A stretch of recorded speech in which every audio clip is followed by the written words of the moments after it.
करके दिखाया है, ये बहुत बड़ा मैसेज। और मैं एक बात आपको बताना चाहता हूं, बड़ी इंटरेस्टिंग चीज, जेरूसलम में जो 3 अब्राहमिक रिलीजन है वो 35 एकड़ की भूमि के लिए लड़ाई लड़ रहे हैं 2000 साल से। पूरा वर्ल्ड फोरम उसमें लग गया, यूनाइटेड नेशंस लग गया, आज तक उस डिस्प्यूट को सॉल्व नहीं कर पाया है। यह सिर्फ और सिर्फ इंडियन जुडिशरी की ताकत है कि उन्होंने 69 इयर्स के अंदर इस डिस्प्यूट को सॉल्व किया है और एक बहुत बड़ा मैसेज दिया है। बिल्कुल, और भारत जैसे लोकतंत्र की यही खूबसूरती है कि 500 साल का लंबा संघर्ष और दशकों की ये जो लड़ाई है वो शांति के माध्यम से, संविधान के माध्यम से और संयम के माध्यम से लड़ी गई, और इस उल्लास के पीछे की जो ऊर्जा है उसी का आधार इस तरह का संघर्ष भी। और एक बहुत बड़ा संजोग हुआ है, आपको ये भी बता दूं, आज जब हम लोग सारे मंदिरों को साफ कर रहे हैं प्राण प्रतिष्ठा से ठीक पहले एक गजब संजोग हुआ है। आज जब मैं आपसे बात कर रहा हूं, आज से 2 घंटे पहले ज्ञान व्यापी में जो हमें बाबा बरामद हुए थे, बाबा मिले थे, आज उनकी भी साफ सफाई हुई है कोर्ट के ऑर्डर के माध्यम से। ये अपने आप में बड़ा गजब संजोग है। जो 1.5 साल तक कोई वहां पे घुस नहीं पाया, 16 मई 2022 को वहां पे हमने सील कराया था, और वो जो बाबा हमारे गंदगी में पिछले 1.5 साल से बैठे हुए थे, कोर्ट में मैंने याचिका दी थी और उसके बाद कोर्ट ने ऑर्डर किया उसकी सफाई का, और आज अभी 2 घंटे पहले बाबा की साफ सफाई हुई है। ये अपने आप में बहुत गजब संजोग है। बिल्कुल सदगुरु जी, आज 500 साल का लंबा इंतजार खत्म होने के बाद रामकाज पूरा हुआ है, उसका उत्साह मनाया जा रहा है, लेकिन कुछ लोग ऐसे हैं जो प्राण प्रतिष्ठा में जाने से इनकार कर रहे हैं। उनके लिए आप क्या कहना चाहेंगे? वो कह रहे हैं ये किसी पॉलिटिकल पार्टी का प्रोग्राम है, उसके किसी विंग का प्रोग्राम है। देखिए, धर्म और राजनीति के संबंध में भारत में बहुत गलतफहमियां हैं। राजनीति धर्म की पुत्री मानते हैं हम, धर्म से ही राजनीति निकली है।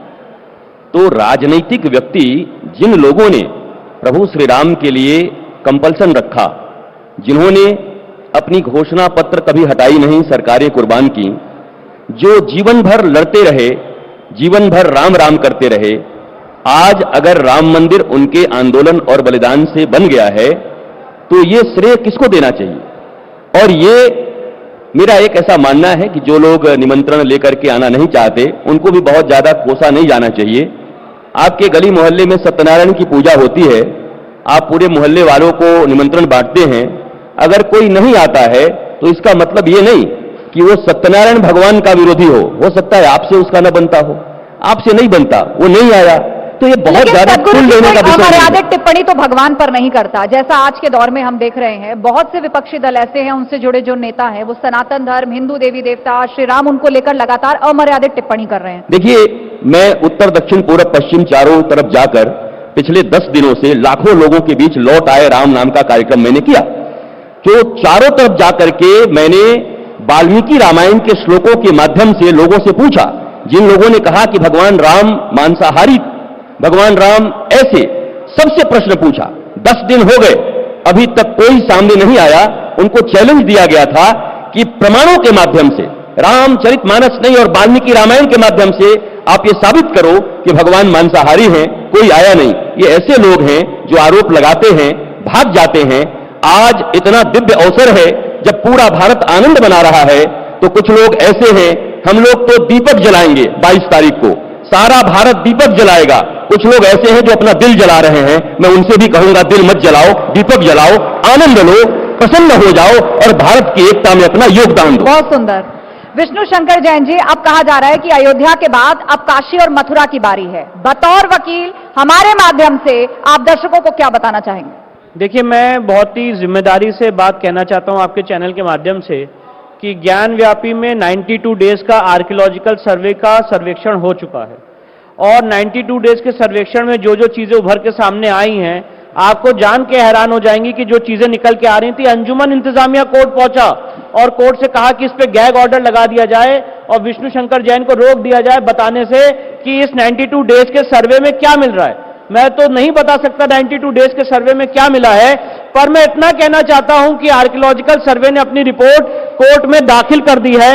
24 तारीख को वो रिपोर्ट खुलने वाली है, इसी 24 जनवरी को, और वो सारे सनातनियों के लिए बहुत ऐतिहासिक क्षण होने जा रहा है।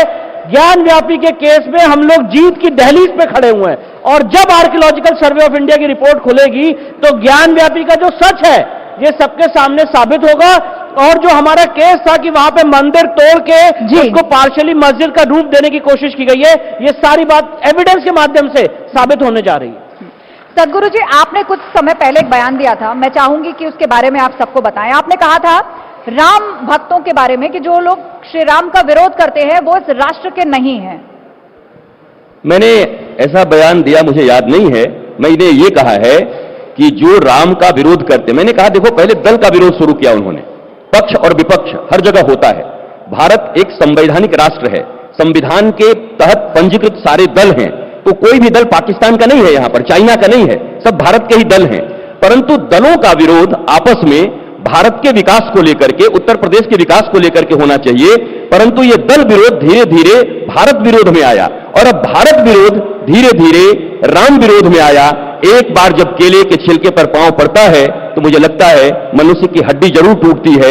मैं उन दलों को यही कहूंगा कि आपके पांव भी केले के छिलके पर पड़ गए हैं। पहले आपने दल का विरोध किया, अब भारत का विरोध किया और अब अपने राम का विरोध किया, और रामद्रोही का कभी मंगल नहीं हो सकता, ये मैं जानता हूं और ये सारा भारत जानता है कि रामद्रोही कभी भी मंगल मूलक जीवन नहीं जी सकते हैं। ये मैंने कहा था। मैं तो विश्वास रखता हूं कि सभी एक हो जाएं। एक लड़ाई जो संविधान के माध्यम से लड़ी जाती है, कानून के माध्यम से लड़ी जाती है, बहुत से आरोपों का सामना भी करना पड़ता है। और एक घटना मुझे याद आ रही है, मैं चाहूंगी कि आप उसके बारे में बताएं कि क्या आपके पिता हरिशंकर जैन को हिंदू पक्ष का केस छोड़ने के लिए एक वक्त में राज्य मंत्री का पद ऑफर किया गया था? देखिए, जब मेरे पिताजी इसी लखनऊ की धरती से उन्होंने अपने वकालत की करियर की शुरुआत की है और ईश्वर की कुछ ऐसी अनुकंपा रही कि 1989 में राम मंदिर का केस इलाहाबाद हाईकोर्ट ट्रांसफर हुआ लखनऊ खंडपीठ में और यहीं इसी धरती पे उसका ओरिजिनल ट्रायल हुआ। तो जब ओरिजिनल ट्रायल शुरू हो रहा था तो एक पक्ष ये नहीं चाहता था कि वो इस केस में आए और अपनी सेवाएं दें, और मैं आपको बताना चाहता हूं उनको बाबरी मस्जिद एक्शन कमेटी का वकील होने का ऑफर दिया गया था और भी बहुत सारी सुख सुविधाओं का अलग अलग। किसने दिया था ये ऑफर? जो बाबरी मस्जिद एक्शन कमेटी के लोग थे उस समय उन्होंने ऑफर दिया था, और भी बहुत सारी जितने हाई फीस हो सकती है, जितनी भी सुख सुविधाएं हो सकती है, जितना एक आदमी सोच सकता है अपने जीवन में, वो सारे ऑफर दिए गए थे। पर मेरे पिताजी माननीय हरिशंकर जैन साहब ने अपनी अंतरात्मा की आवाज सुनी और कहा कि मैं भगवान श्री राम के खिलाफ नहीं खड़ा हूंगा। अगर मुझे केस लड़ना है तो धर्म के साथ मैं केस लड़ूंगा, धर्म के लिए खड़ा रहूंगा। और तब से लेके 2019 तक उन्हें अपनी सेवाएं राम मंदिर के केस में दी और हमेशा धर्म के लिए जितना काम हो सकता था वो किया।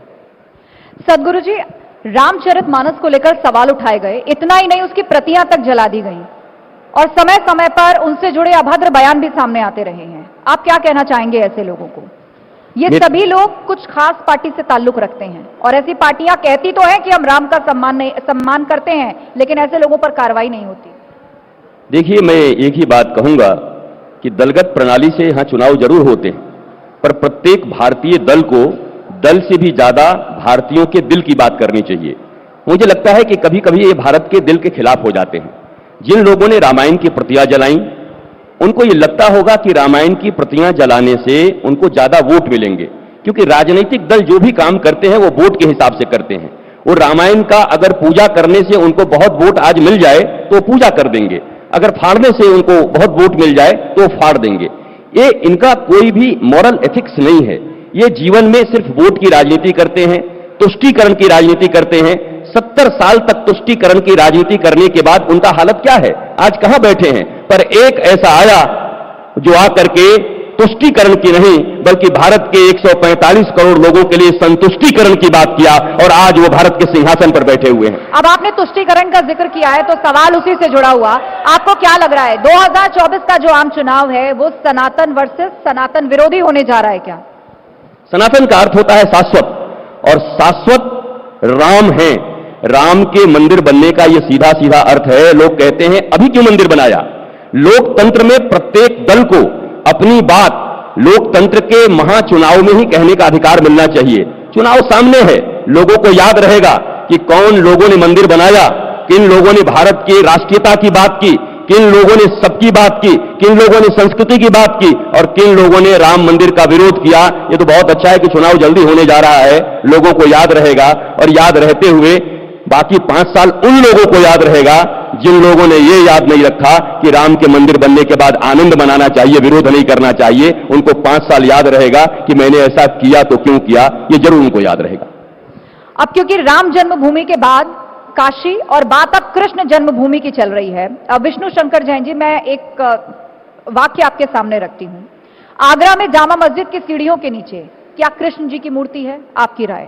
बिल्कुल, और इसके लिए केस फाइल किया गया था। और जो बात हम रख रहे हैं आपके सामने, ऐसा नहीं है सिर्फ ये बात है, इसका इतिहास में वर्णन है।